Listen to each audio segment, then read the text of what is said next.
السلام علیکم ناظرین، زه یم واجد الله او تاسو ګورئ زما فیسبوک او یوټیوب چینل. امید لرم چې خبرې او ژوند به مو ښه تېرېږي. ناظرین کرام، نن د جمعې د مانځه نه مخکې درې غټ ډیولپمنټ شوي دي. یعنې داسې ډیولپمنټ چې کومه دي د پاکستان په تاریخ کې به تاسو ډېر کم لیدلي وي. یعنې که موږ دا ووایو چې دا نننۍ ورځ د علي بن ګنډاپور صاحب په نوم باندې ده، یعنې دا جمعه که موږ د علي بن ګنډاپور صاحب په نوم باندې کوو، نو یقینا دا خبره به غلطه نه وي. ځکه څرنګه چې علي بن ګنډاپور صاحب د سنجانۍ چې د پاکستان تحریک انصاف کومه جلسه وه، په هغې کې چې هغه څرنګه تقریر کړی و او د څونه خلکو هغې خولې چې کومه دي په هغې باندې راماتې کړې وې، د هغې نه بعد چې هغه بیا لاهور ته ورسېده او په لاهور کې هغې چې کومه پیغام او کومه میسج ورکړو،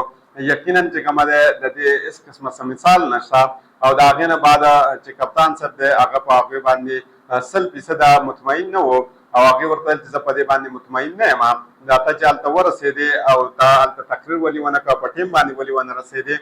خو پرونه علي بن ګنډاپور صاحب په یو اجلاس کې ډېره غټه فیصله کړله او ډېره لویه فیصله یې کړله. دا زه ستاسو مخکې تږدم. د دې سره سره درته دا هم وایم چې د پاکستان تحریک انصاف وکلا چې څومره دي، هغوی نن د سپریم کورټ مخې ته یو غټ احتجاج کړی دی او د دې احتجاج په حوالې سره نن په سوشل میډیا باندې ډېرې خبرې چې کومه دي کېږي، ډېر بحث پې کېږي چې آیا په دې احتجاج کې څونه تعداد د خلکو شرکت کړی و، د دې احتجاج به څه وي، او بیا په دې احتجاج کې چې د څرنګې نارې لګول دي، یقینا دا چې کومه دي دا ډېرې زیاته حیرانکن وي. دغه زه هم ستاسو مخې تږدم. خو د دې سره سره درته دا هم وایم چې قاضي فایض عیسی صاحب جسټس منیب اختر صاحب ته هم یو سرپرایز ورکړی دی او دا سرپرایز چې زه کله ستاسو مخې ته کېدم نو تاسو به حیران شئ چې آخر دا څرنګې سرپرایز دوی دې ته ورکړی و. راځو اول درته د راولپنډۍ چې کومه د پنډۍ جلسه ده د هغې په حوالې سره درته وایم. پاکستان تحریک انصاف یو نوی موو کړی دی او ډېر حیرانکن موو دوی کړی دی. تاسو به حیران شئ چې څرنګې پاکستان تحریک انصاف دا فیصله کړله د پنډۍ د جلسې په حوالې سره، ځکه چې د لاهور د جلسې په حوالې سره پاکستان تحریک انصاف د جلسې نه مخکې دا فیصله کړې وه چې دوی به د ځان سره هیوي مشینري وړي او چې لارې کې مخکې ته دوی ته هر څه راځي چې د هغې د وجې نه دوی ته رکاوټ وي، هغه به دوی راوباسي او سایډونو ته به یې غورځوي. د هغې دپاره به دوی د هیوي مشینري استعمالوي. خو د پنډۍ د جلسې دپاره دوی چې کومه طریقه کار اختیار کړی دی، کومه عمل به دوی اختیاروي، یقینا دا د هغې نه هم ډېر زیاته حیرانکن دی. او یقینا تاسو به کله دا سوچ کې هم نه وي راغلی چې پاکستان تحریک انصاف او عمران خان صاحب په دې وخت کې داسې کار هم کولی شي. یقینا دا تاسو د سوچ نه هم چې کومه دی ډېر زیات به بهر وي. خو په دې کې یو سوال دا پیدا کېږي چې عمران خان صاحب یو خبره کړې وه، هغې ویلې چې په پنډۍ کې به دا جلسه که کېږي نو دا به صرف او صرف په لیاقت باغ کې کېږي. خو د پنډۍ چې کومه مقامي کسانو د پاکستان تحریک انصاف چې مقامي کومه انتظامیه وه، هغو د 2 ځګینو ریکمنډیشن ورکړی و او هغې ویلې چې یا خو موږ ته په لیاقت باغ کې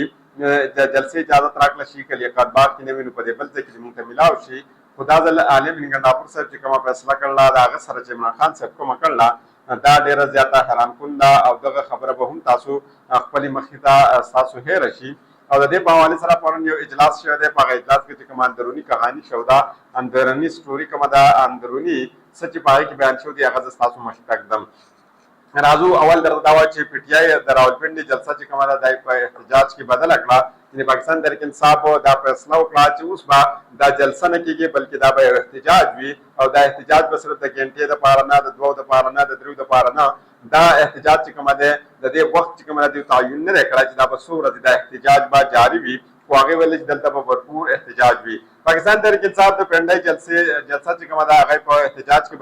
بدل کولو فیصله کړله. د دې په حوالې سره باندې پي ټي آی عمران خان صاحب وینا وه چې انتظامیه او عدالتونه چې کومه دي هم موږ ته د جلسې اجازت نه راکوي. هغې ویلې دي چې په 28 ستمبر د پنډۍ چې کومه جلسه ده دا به موږ په احتجاج کې بدلو. او هغې ویلې چې د لاهور های کورټ د پنډۍ بینچ چې کومه دی په هغې نه به موږ د خپل درخواست واپس اخلو. یعنې د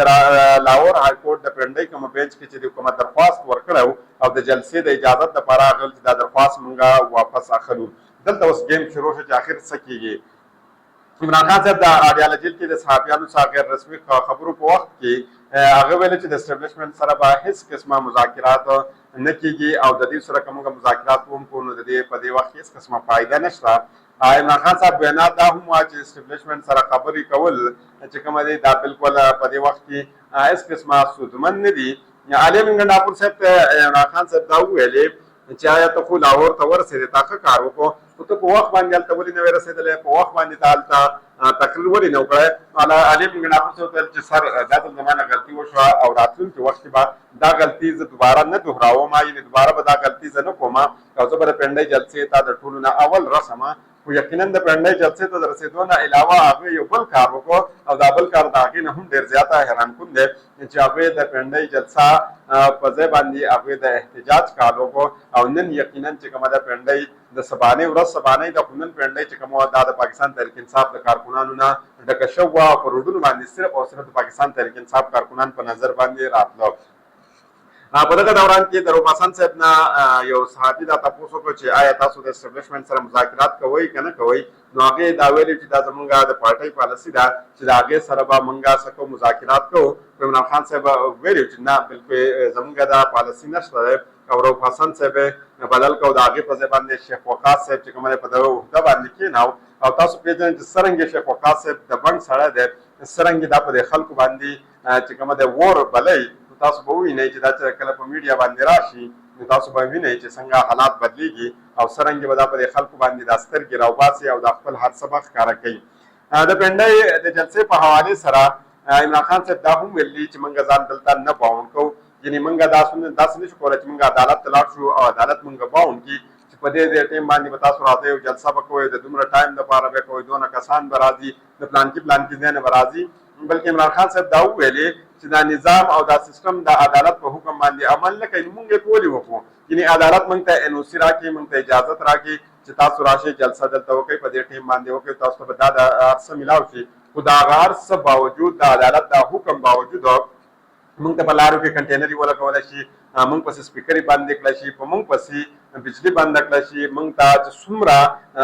رکاوټونه وي هغه موږ ټوټل رکاوټونه موږ ته جوړ کړی شي او دا د عدالت حکم چې کومه دی دا مات کړی شي او دا موږ ته ووایي چې تاسو ته دا جلسې د اجازت چې کومه دا په دې شرطونو باندې میلاو شوی دی نو 50 شرطونه کله کې دي کله 30 کې دي کله 40 کې دي نو عمران خان صاحب ویل چې نه داسې هېڅ کله هم نشي کېدی هغه ویل چې نه اوس به موږ د دوی نه اجازت نه لرو بلکې موږ به څه کوو موږ به احتجاج کوو او بھرپور احتجاج به کوو داسې احتجاج به کوو چې دنیا ته به ښیو چې موږ هم احتجاج کولی شو خو د دې نه علاوه حکومت هم خپله تیاري کړله حکومت یو عجیبه غونډه کې تیاري کړله دا زه ستاسو مخې ته ږدم ځکه چې پاکستان تحریک انصاف وفد پرونه د مولانا فضلالرحمن صاحب سره ملاقات کړی و نن به دوباره پاکستان تحریک انصاف وفد ځي او د مولانا فضلالرحمن صاحب سره به ملاقات کوي د دې سره سره شهباز شریف صاحب هم عمل ته واپس را روان دی یعنی هغه وطن ته واپس را روان دی او چې شهباز شریف صاحب وطن ته واپس راشي نو حکومت یو دعوه کړله یو خواهش یې ظاهر کړی دی او هغه ویلي چې دا عین ترمیم چې کومه دی دا به د اکتوبر په اولنۍ هفته کې دیو پاس کوي او دا به دیو منطقي انجام ته رسوي د دې په حوالې سره چې حکومت څه ویل دي دا زه ستاسو مخې ته ږدم حکومت یې عیني ترمیم د اکتوبر په اولنۍ هفته کې انجام ته رسولو خواهش چې کومه دی دا ظاهر کړی دی حکومت د عدالتي اصلاحات پر مبني عیني ترمیم د اکتوبر په اولنۍ هفته کې انجام ته رسولو خواهش لري دواړه ایوانونو اجلاس چې کوم دی دا په راتلونکي هفته کې به راغوښتولی کېږي یعنې دا دواړه راغوښتي دي عدالتي اصلاحات باندې په مبني عیني ترمیم باندې د غور دپاره قومي اسمبلي او د سنټ اجلاس چې کوم دی په راتلونکي هفته کې طلب کړی شوی دی د هغې په باره کې به شډول تعین چې کوم دی د آئین د په 63 په باره کې به سپریم کورټ کې 15 رکني بینچ فیصلې په رڼا کې کېږي دا خو دې دلته دا ویل دي دا د خواهش دی او دوی یقینا دا غواړي خو بل طرف ته دوی دا غواړي هم نه یعنې یو طرف ته غواړي هم او بل طرف ته غواړي هم نه د دې مجبوري تاسو وینئ چې څه مجبوري ده خو د دې سره سره زه تاسو ته دا وایم چې قاضي صاحب چې کومه دی چې قاضي فایض عیسی صاحب هغې یو سرپرایز ورکړلی جسټس منیب اختر صاحب ته د دې سرپرایز د مخکې تاسو ته یو خبره دا کول غواړم چې قاضي فایض عیسی صاحب چې کومه د صدارتي آرډیننس او یا ریفرنس باندې چې کومه عمل کړی دی او د چې دا کومه کمیټي جوړه کړله یعنې پریکټس اینډ پروسیجر دا کومه کمیټي چې جوړه شوې ده د دې نه خو الریډي جسټس منصور علي شاه صاحب انکار کړی دی او ویلي چې زه د دې حصه نشم جوړېدی یقینا د دغه پریکټس اینډ پروسیجر کمیټۍ چې دا کومه نوی بینچ جوړ کړی دی او په دې کې جسټس منیب اختر صاحب اخیستی دی نو باقاعده طور باندې یعنې باضابطه طور باندې منیب اختر صاحب چې کومه دی د دې کمیټۍ نه انکار هم کولی شي او که چېرته هغې د دې نه انکار وکړو بیا به دا بینچ ماتېږي قاضي فایض صاحب په بل بینچ جوړوي که بیا په هغې کې چا انکار وکړو هغه به ماتېږي یو بل بینچ به جوړېږي د هغې اصل وجه دا ده چې دا کومه کمیټي جوړه شوې ده په دې باندې خو اول اعتماد د چا نشته ځکه چې دا د پریکټس اینډ پروسیجر دا کمیټي چې دا په صدارتي آرډیننس باندې چې کومه ده جوړه کړې شوې ده. دا یو متنازعه چې کومه ده یو کمیټي جوړه شوې ده خو جسټس منیب اختر صاحب چې کومه ده دا دې ته یو سرپرایز ورکولی شي او هغه ځان د دې نه چې کومه ده سایډ ټاک کولی هم شي. یقینا دا بینچ جوړ شوی دی د 63 د فیصلې په حوالې سره جوړ شوی دی او دا فیصله به د ګل په ورځ باندې کېږي. قاضي صاحب چې دی د دې لپاره ماحول جوړی لګیا دی خو حالات چې کومه دی دا دومره اسان نه دي څرنګه چې قاضي په احساس ښکاره کېږي څرنګه چې په موږ په اسلام آباد کې ولدا چې په یو فکرۍ کې د هغې سره څه وشو یعنې ظاهري طور باندې که موږ وګورو نو قاضي په احساس صاحب دا وخت د پاکستان د تاریخ د ټولو نه ان پاپولر چې کومه دی یو چیف جسټس دی یعنې پاکستان په تاریخ کې داسې ان پاپولر جسټس د نه مخکې نه دی راغلی او دی اولنی کس دی چې دومره خلک دا ناخوښه کوي یعنې ډېر ناخوښه ګڼي. پاکستان تحریک انصاف وکلا چې کومه دي هغې نن د سپریم کورټ مخې ته هم یو احتجاج کړی دی او په احتجاج کې چې څرنګه نارې لګول دي یقینا دا د پاکستان تحریک انصاف